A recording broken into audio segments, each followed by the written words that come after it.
Ladies and gentlemen, weebs and waifus, welcome to Kyo World here on YouTube. And yes, it's that time once again. Time for your boy to put y'all on to another banger of an anime.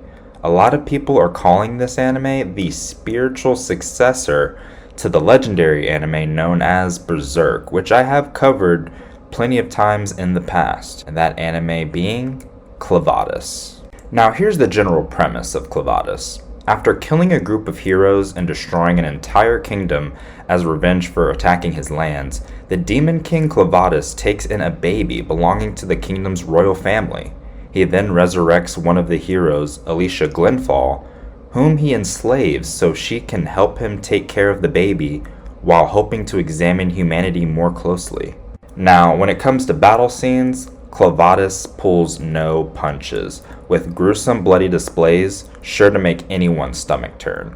Berserk is also no stranger to gore and violence in battle, so in this way, Clevatus has a similar feel.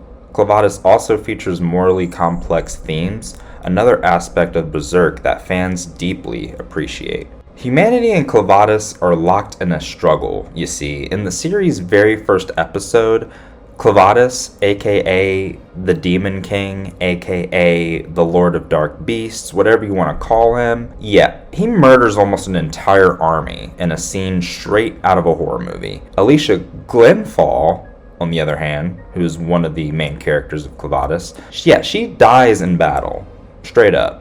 Yeah, she was actually one of the 13 heroes, I believe it was 13 heroes that were tasked to go slay Clevatus, and let's just say things didn't go according to plan, and well, yeah, she did. But as fate would have it, she is resurrected by Clevatus and ironically forced to help the one being she hates more than any other. Great.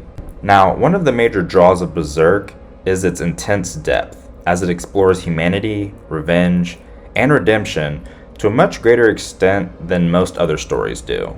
In Berserk, Guts grapples with intense rage at Griffith and the God Hand, and an unstoppable desire for revenge. Guts' unimaginable despair is at the forefront of the story, alongside his fight to preserve his humanity and persevere regardless. Clevatus also explores similarly meaningful themes by unpacking concepts like what being human even means and what that experience is like. Clevatus is not human, but they lay the fate of everyone in the hands of an orphaned baby. Their judgment of this child as it grows and matures will determine whether Clevatus wipes out humanity forever. It's kind of a lot of pressure to put on a baby, don't you think? Furthermore, since the baby came from the Hydian family, who were royals by the way, the child has innate powers that could end the life of Clevatus, a task that no other warrior can seem to accomplish. While the baby's future choices will determine whether Clevatus allows humanity to live, the child can also control the survival of Clevatus. Both Berserk and Clevatus feature some of the bloodiest, most brutal battles in anime. But that carnage is not just for the shock value, which I appreciate. What makes both series so epic and acclaimed is their ability to delve into complex, ethical dilemmas and show the darkest sides of humanity that, although are horrifying, are absolutely necessary to confront.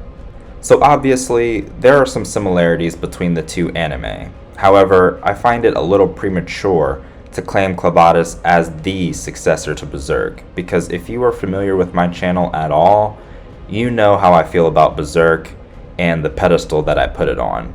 However, as a huge fan of the dark fantasy genre, I'm looking forward to seeing how the Clevatus story continues to develop and holds up over time.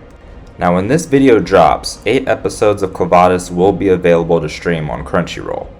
We left off on a bit of a cliffhanger in episode 7, however. We see the hero Alicia, wet nurse Nellaru, and royal baby Luna confronted by the Bolate forces as they try to kidnap Luna. They are able to escape, but that doesn't stop them from being hunted down by the forces and the townsfolk that they have recruited. And meanwhile, Clevatus finds himself sealed in a prison of blood by Gore, who is a general of Bolate. If you have made it to this point in the video, a huge arigato to you. And if you are new to the channel, please make sure to hit that subscribe button. It would be greatly appreciated. And in the meantime and in between time, sayonara.